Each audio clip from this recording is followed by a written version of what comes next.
Welcome to the KYP podcast. My name is Danny. Today is another mini episode where we learn about the journey of our guest. I'm here with my co-host, J. Cold. and we have the founder of Bao Magic and Bao Bao Restaurant, a good friend of mine, and the reason why I have a spade behind my ear. Welcome, Bao. Hi, thanks for having me. Yes, sir. Welcome, Bao. So, Bao, I think let's just start off very quickly by saying like who you are, what you do, talk about your ventures and how you started magic. Yeah, so quick profile. My name is Bao. I'm a magician. I also have a brand of playing cards. I do YouTube, and I've been trying to keep everything around magic, and I've recently made the jump to be full-time creator, magician, and all the above. And like, I know you've been doing magic for over 16 years now. That's correct. So I've been doing magic since I was 12 years old. It was when I was 12, I wasn't allowed to play video games. So that's exactly why I started magic. So Your parents taught you good, man. yeah, You gotta. they didn't let me play video games. So I was and then one day I was like, what? How do these magic tricks even work? Like I didn't necessarily understand the concept of, let's say, if you wanted to make a bird appear, you need a bird, right? I didn't really grasp that yet. Gotcha. So I was like, all right. So I had YouTube at the time as well. So I searched how to do magic. I learned that there were actually tricks, but you know what? It's still cool. So I learned a few tricks. I showed it to my parents. They were impressed, and that just got me hooked. So I kept learning more magic tricks from really crappy tutorials at the time. But that's how I got started, and then I kept doing magic ever since. So do your parents support you till this day? They 100% support Wow. me. I'm super grateful about that. I would say, like, typical Asian parents, like, they would want me to finish school first. But I definitely didn't have a very normal path. So I did go to school, but eventually I didn't finish.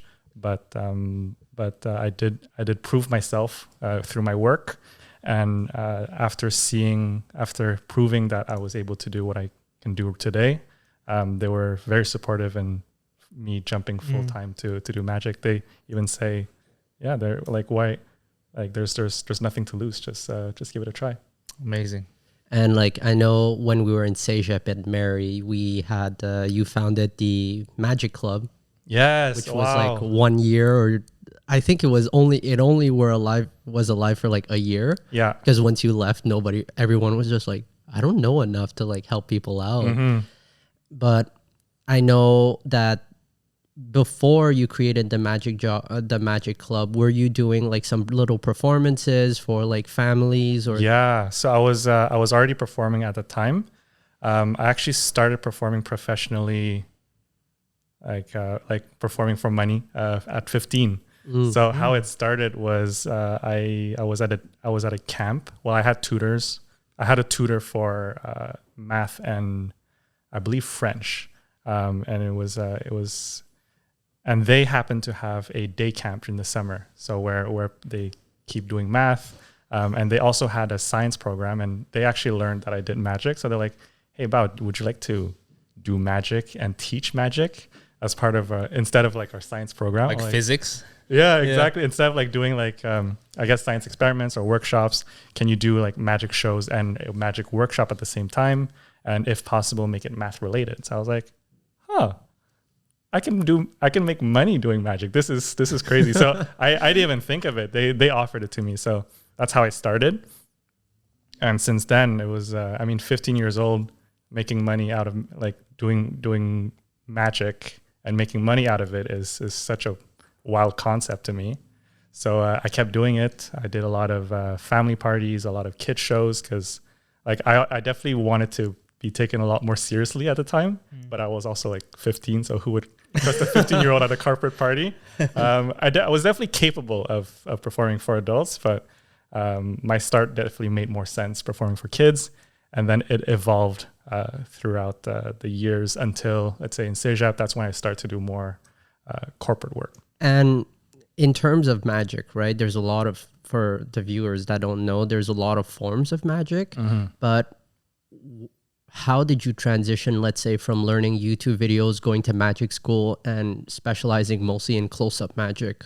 Yeah, so what it is I would say I just have the tendency of collecting hobbies and just having a lot of phases, right? At some point, I just knew that I had to make all those hobbies make more sense. And so I decided to keep everything within magic. So there was a time I was more into cardistry, which is like shuffling cards, like a cool way to shuffle cards or to juggle cards. That's the best way to put it. And then I got into coin magic. I got into heavy sleight of hand card magic. I even got to hypnosis at some point in high school. Then mentalism. So the transitions, I mean, it was all within magic already. And I guess it was just me being curious enough to try out the different areas of magic. So that way all the skills would be transferable. It would make sense. And I'm not too all over the place. I mean, like I did try to DJ for a little bit, but like just as an example, like I like to try new hobbies. Of course, yeah. That's how you learn. Yeah, but I try to keep as much as possible in magic. Awesome. Yo. And going from, let's say, what was your first jump into like the professional sphere? Like you perform for like families a lot, and then what made you jump into corporate? Was it more like an opportunity that showed up, or did you think that, hey, I just want to be taken more seriously, and so I have to be performing for more professional people? I mean, I think I don't quite remember exactly when was my first, let's say, serious corporate gig, but I do remember, like the first one I remember was with Swatch. It was like a Swatch launch party, like for one of their watches. I don't quite remember, but I know that I was still in Marinopolis at the time, and how they found me was through my website. So actually, I was going through it a few weeks ago and really impressed myself. I actually fully built a website at around the age of, I would say maybe 17. And I was going through it, and it was like through WordPress. It looked clean, and I was really impressed that like I was able to just build that, because all my inquiries would come from purely SEO. People would search Montreal Magician, and I just happened to be on that first page, and that's how I would get the kids parties. That's how I would get any gigs, because at the time I just didn't do the outreach. Everyone would come to me to do the no Instagram, like there no was Facebook Instagram ads. No ads though. Yeah. It was all purely organic. Wow. I didn't have the budget to like put money. That's in how ads. it was back then, right? Yeah, there was no exactly. Facebook or Google ads, whatever. And like I remember the Instagram videos just started. It wasn't even a thing. It was like 15 seconds max, and it was square. So I also adapted like my magic to be like very short visual, so that it fit Instagram. Yeah. But no, it was all. I didn't do any outreach. It's only until recently that I'm starting to do like serious outreach. Yeah. That means you're developing your business. Yeah. And I've noticed you have a very high like vocabulary when it comes to like marketing. Like, can you go through like your education journey? Did you like graduate in education? In marketing? I did not graduate in marketing. I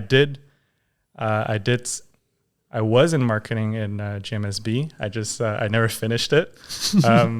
That was also because I got a job in marketing. I did intern at a social media marketing agency for 3 months. And then I jumped into another agency to work there full time, Luxy Media. And I've been there for 6 years. So really, I would say that everything that I learned was truly from real life experience. On the job, On the job, yeah. And also from like being on the job, you gotta know what's trending. You gotta know what are the trends. You gotta know, you gotta stay current. So it's also up to me to actually do the research and be up to date with like whatever's working and how I can improve the marketing I could efforts for use it myself the or for my clients. Yeah, for sure. And like I was working with you at Luxy too from a certain point, and you were the creative director of Luxy, if I remember Yes. correctly. But when did you make that transition from being just taking care of all the visuals and the pictures to moving on and understanding more the marketing and all the terms and terminology to combine the both? Right. I can't necessarily pinpoint exactly where and when. I knew that my main role was mainly it started like as making social media posts, then just to exclusively focusing on creating the content so that the social media team would have stuff to post. But then I know that I can remember like during the drives to like go to all the shoots, there was a lot of driving time. So I would always listen to marketing podcasts, and a lot of magic podcasts and marketing podcasts. Wow. Those two really kept me, I guess, stay Motivated, yeah. and I kept Passionate, learning. Yeah. So, and also, I know there was that period where I was building my playing card brand. So I had to learn about, I wanted to know how I can market my cards or get more traffic and all that. So I would also learn about how people would market their own stuff. So a lot of learning on my own. And I can definitely say through podcasts is while I was driving, that was the best way for me to Welcome to the podcast. yeah, that's why I love podcasts. Now someone's gonna come and it's like, yeah, I listen to Bao on a podcast now, and I'm like, Is this your first? Sorry. yeah. No, it's not my first your first, podcast. Yeah. Okay, gotcha. What's what would be small tangent? What would be like a podcast you recommend for people? Recently I've been listening to The Game by Alex Hormozy. Like I'm also thinking for like, Marketing School with Neil Patel and Eric. Can't remember his last name. I'm so sorry. But Marketing School has been that was a great podcast because they had like a mini episode every day. Every single day they had like little nuggets and like 10-minute episodes. But yeah, I remember like absorbing so much information through that Marketing School podcast. So I should definitely like listen to that again. But I highly recommend that. And just for my magic stuff, Discourse in Magic by Jonah Babbins. And actually now over the years of like learning and being inspired from that podcast, I am also now part of his mastermind. So he also teaches, he also coaches and helps magicians build their businesses. Yeah. And a big reason that my business is where it's at today is by being in that mastermind, and also years prior to that, learning all this stuff through the podcast. So you're connected with him? Yeah, I mean the magic community is pretty small. Gotcha. Yeah. I remember I joined it as soon as I left my day job. So and that I can definitely say like it saved me maybe like 2-3 years of just figuring things out. That's for sure. See, podcasts. Yeah, you're gonna learn a lot.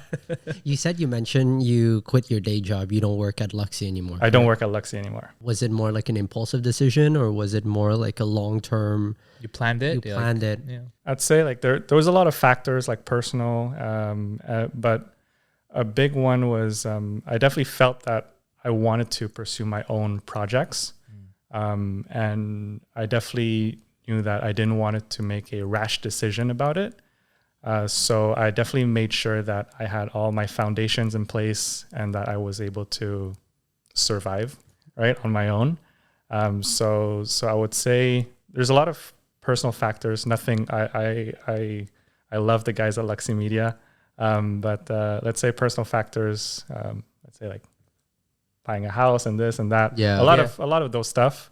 That just made it so that time was the right time for me to leave. And also it was the holiday season, so I couldn't miss the holiday season boat as well. That was like you're the perfect stretched time thin, right? Yeah. I figured like holiday season, like trying to balance gigs of people, like let's say late night gigs for like events. Mm-hmm. And then on top of that, working in the morning for doing social media. I'm pretty sure you were so burnt out at a certain point. Yeah, and I guess logistically, because that year was definitely like my best year. Well, it made sense because I became full time. But for me to, if I were to imagine doing all that all the marketing efforts and like the just doing the sales calls and between everything on top of working a day job, I would say it's impossible. I wouldn't have been able to do that at all. I would be totally burnt out, guaranteed. And when it comes to leaving the day job and jumping into your passion completely for the first time, what are like some certain fears that you had when you had to jump into magic full time? Right. Yeah, definitely paying the bills. I knew that, I mean, I definitely had a good cushion just to like prepare myself. I'm like, okay, like if I make $0 for like this year, I'll be fine. Right. But I always had like a mental count of like, let's say, like I wanted to have a certain cash flow. So I still had that in mind. I still needed to make X many gigs for this month. But given the fact that it was the holiday season, it's not usually something that you have to worry too much about. It's more right after the holiday season where it's like crickets and then like February, like it's January, quiet, February, March. Those were super quiet, but at that's the same normal time, everywhere. By it's the very way, normal, yeah, very normal. So I expected that. I just needed to brace myself and see what it looked like. Yeah. But also it was a good opportunity to like go on vacation and like work on my other projects. Let's say like my playing cards. Those would be the good time for me to like do all of my development. Like learning and resting. Exactly. Gotcha. Yeah, I wanted to know, like, talking about your playing cards, like, what's the story behind, like, Bao Bao Restaurant? Like, out of Yo, it's all genius, the playing by the way. yeah, like, out of all the playing cards out there, you see, like, the people who, no shade to anyone, but you see, like, the people who have, like, very serious playing cards, but then you have the people who have, like, very troll playing cards. Like Mimi, yeah. You're, like, right in the middle where Yes. it's, like, very, very cultured in your roots as an Asian, like boba, sushi, and everything. So the beginning story is a very memey one. I don't know if I told you, Danny, but how it started was I went to a cardistry convention with a good friend of mine, and I definitely got inspired by seeing like the cardistry culture, and cardistry they don't. Like it has nothing to do with magic. Like some people might do cardistry and magic, like myself, but sometimes they can just do cardistry, just like they're just juggling with cards. And a big part of the culture there is collecting playing cards. Some designs are more hype, kind of like Supreme, and then some other designs are more a lot of novelty. So I definitely saw a lot of playing cards during that convention, and that kind of got me inspired. And as a joke, I was telling my friend like, "Hey, bro, what if we made a deck of cards that looks like a pack of instant noodles, just so that I can say that I'm sending nudes." That's it. That's the story. So Yeah, it was a trend back then. The send nude nudes. stuff. Yeah, Like yeah. that was the meme at the time. And then my friend was like, "That's interesting. You know what, Bao? I give you 3 months to develop this idea. Yeah. If you don't, I'll use that idea and I'll do it myself." Oh shit! Yeah. He was gonna steal your idea? Yeah, he was like, "I'll give you 3 months to do it, or else I'll just do it," because he also makes playing cards. Oh, okay. Yeah. Gotcha. So I'm like, "Oh crap, okay." So He gave you a heads up at Yeah, he least. gave me a heads up, but like he ended up working a lot with me. No, so he ended up helping me a lot with my projects, and the instant noodle playing cards became a thing. It definitely took more than 3 months, but by the 3 months time, the project was definitely rolling a lot more than like it definitely got to a pace where it was like we had a prototype, we had the idea, Gotcha. and I was serious about the project. Of course. So I ended up maybe 9 months later, we got the project on Kickstarter, and it reached a goal. What I would was say it like? I'd say maybe within a day or 24 hours. Yeah. It was some crazy number. I It was remember. like you almost did like a 6-figure, right? You reached like 5 figures. Or- That one, it was. I gotta look at my numbers right. Yeah. But I would say it was maybe in the 70K. yeah, exactly. I Yeah, remember. the Canadian nudes? maybe. The nudes? The instant noodles. First day? Yeah, like not first day. No, that was after after a a month. I that was think. the end. Gotcha. Okay. Well, I really Still need to get impressive. my numbers right. Yeah. But don't please fact check me on this. But for the noodles, it actually did a lot a lot better than I could have ever anticipated. Yeah. And I believe that there's some certain level of you can relate to it, right? Like students eating instant noodles to survive, Yep. or someone Asian background, we like instant noodles. So I think everyone kind of like has something that they can relate to the playing cards, and also it wasn't a deck of cards that was like most playing cards. Like I definitely we took a lot of time and energy into the packaging. So it wasn't like a box of playing cards, just like most decks. It was actually like wrapped into like a packaging that looks exactly like a pack of noodles. Like a ramen wrap. Yeah, exactly. Like a ramen packaging. Yeah. And I know you ran into a lot of issue with manufacturing the cards where you wrote something on the deck and then people came and said like, I don't think that's okay to write on it. Wait, what? Something along the line. I think I remember. I don't exactly remember what I wrote on it. Yeah, because from what I remember, like I know what you're talking about, but I don't remember exactly what I wrote on it. Because he said like I remember your prototype when you sent me, you said something along the line of these are just random numbers, because you see like calories, you had like 52, right? Like 52 cards, and okay. And then is like if you eat this deck, like these are not reference. You shouldn't eat a deck of cards or else you're an idiot. Yes, that is true. Okay, I remember that. And what's wrong with that? Yeah, no, because we printed with the USPCC, the United States Playing Cards Company, Okay. and they're very PC, strict on like what they print. Gotcha. So we had to be You have to careful blur with it that. out or something. Exactly. Well, Yeah. I believe I ended up writing something else or Okay. just not including it at all. But in the early stage prototypes, like that's a funny thing. Yeah, I think we laughed over a few drinks. Like that was. So now that we learned about your experience with Bao Magic, and then also your cards, right? I kind of want to talk real quick. We have a few minutes left about your journey as an influencer, because I remember when you first started, people still remember you as the milk guy. People still remember your video where you're like, I hey, do remember I'm going to this. make this cucumber disappear. Yes, Oh my I God, remember yes. this. This is TikTok days. that was the TikTok era. Yeah. COVID times. So what was the transition from making like really meme content into what you're doing right now, which is more reaction to your gigs, more like business oriented content? Yeah. I would say I would say at the time it was just really free for all. Like TikTok wasn't like it just started, it was blowing up, but it was still very unknown. And I took a bet and saying that let's see where it goes. I didn't even know what direction it was purely experimental. Yep, of course. It was just having fun. Exactly. Yeah. But through that, I definitely had a lot more fun, like posting content, and got a lot more comfortable online, like with the silly content. And I felt a lot more like myself. But also the bet I took was eventually, like if the organic growth is crazy like this, give it 2 years just for big companies to start putting money in this. So I might as well start now, build an audience, and who knows where it's going to go. The audience at the time might be younger, but who knows if I'll be, let's say, what Niga Higa is for you guys, for us today. Yeah. So like Jumba, yeah. Yeah, exactly. So I was like, you know what, like it's a long-term play. Yeah. Let's see where it goes. And I made some really random milk related content that got viral.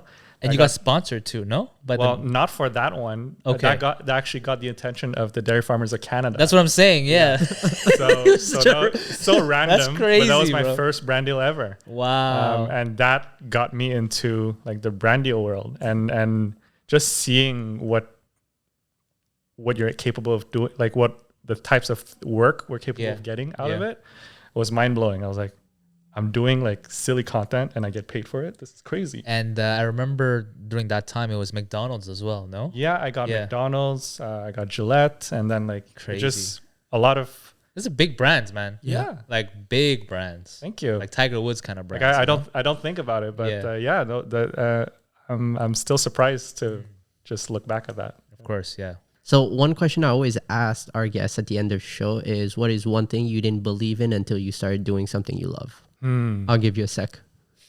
Yeah. Those- What I did not believe in before I started doing something that I love. Yeah. So, okay. I didn't know I could make a living out of this. That's like, I mean, if I dumb it down, like I get paid to do card tricks. That's crazy. That's freaking crazy. That's like, I You're- think that's oversimplifying it, but you're- sure.